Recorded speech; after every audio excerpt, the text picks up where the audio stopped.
श्रेयस अय्यर को 2 मैचों में फ्लॉप होने से कप्तानी पर सवाल उठने चालू हो गए हैं। कुछ लोगों का तो यही डिमांड है कि भाई अब सूर्या दादा को वापस बुला लो, क्योंकि श्रेयस अय्यर से कप्तानी संभल नहीं रही।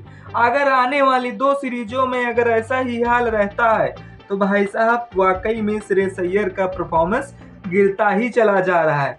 जिस तरह से चढ़ती हुई पंजाब को अपने आप में गिराया था, उसी तरह से इस टीम को भी गिराने की कोशिश की जा रही है श्रेयस अय्यर के द्वारा।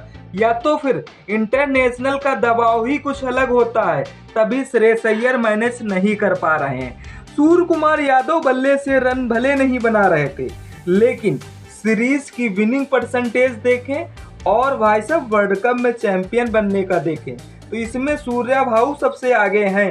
बात करेंगे इस समय घमासान युद्ध छिड़ा हुआ है श्रेयस अय्यर वर्सेस सूर्य कुमार यादव के बीच।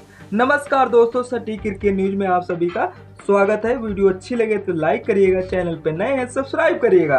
बात करेंगे कि सूर्य कुमार यादव इस समय क्यों ट्रेंड में चल रहे हैं। भले सूर्य कुमार यादव ने अभी तक 2 साल का कप्तानी का जो T20 वाला रवैया था उन्होंने संभाला था। जैसे ही रोहित शर्मा ने T20 से संन्यास लिया था, उसके बाद कोई नया चेहरा कप्तान के रूप में देखना बनता था, वो भी देखा भी गया और उसमें सूर्य कुमार यादव परफेक्ट बैठे जाते हैं।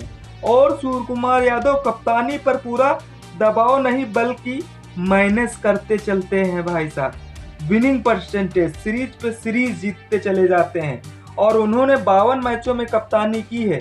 अभी जस्ट श्रेयस अय्यर ने कप्तानी शुरू की है। हाँ, मैं मानता हूँ शुरू में प्रेशर बहुत ही ज़्यादा होता है। हमने वैभव सूर्यवंशी को मैदान पे इसी तरीके से देखा, क्योंकि 14 गेंदे खेलकर और डेब्यू किया है और 14 रन बनाए थे 2 छक्के लगाकर। लेकिन जिस बंदे गेंद पर छक्के लगाए हैं वो बंदा भी चौंक गया था कि भाई साहब इतना खतरनाक है, आने वाले समय में इसका मुआवजा लिया जाएगा।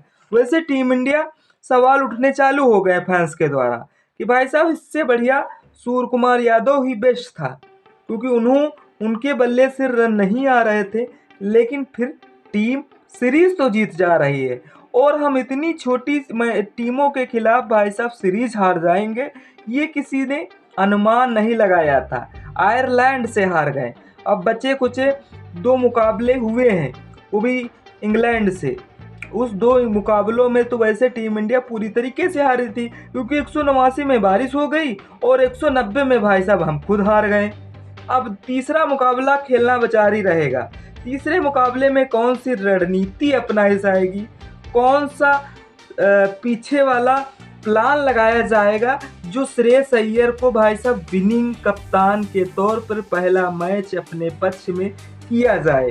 अब देखने वाली बात है सूर्या दादा क्यों फेवरेट हैं सबके। क्यों लोग डिमांड कर रहे हैं कि भाई साहब सूर्या से कप्तानी छीन कर, ये गलत हुआ है। अगर सूर्य कुमार यादव भारत के लिए 52 T20 इंटरनेशनल मैचों में कप्तानी कर चुके हैं, यानी अनुभव तो उनके पास भरपूर था, ये तो हम भी कह रहे हैं। लेकिन श्रेयस अय्यर के पास IPL की रिकॉर्ड उठा के देखें तो भाई साहब इनके पास भी अनुभव तो भरमार लगा हुआ है, क्योंकि IPL में पिछले सीजन 2025 में भाई पंजाब को भाई साहब फाइनल तक लेके गए थे। वो अच्छा हुआ कि RCB की किस्मत अच्छी थी, RCB भाई साहब चैंपियन बन गई। लेकिन दूसरी बार जिस तरह से 26 दूसरा सीजन चालू हुआ, उसमें श्रेयस अय्यर ने अपनी टीम पंजाब को आधे के 6 से 7 मैच ऐसे जिताए तो ऐसा लग रहा था कि इस बार भाई साहब IPL पंजाब ही जीतेगी। लेकिन वैसके बाद ऐसी किस्मत डाउन हुई श्रेयस अय्यर की, मानो श्रेयस अय्यर कुछ संभाल नहीं पाए। इसीलिए लोगों ने सवाल उठाना चालू कर दिया है। अब आप अपनी राय कमेंट में जरूर छोड़िएगा कि श्रेयस अय्यर अभी नए पायदान पे चल रहे हैं, अभी थोड़ा मौका और दिया जाएगा BCCI की तरफ से।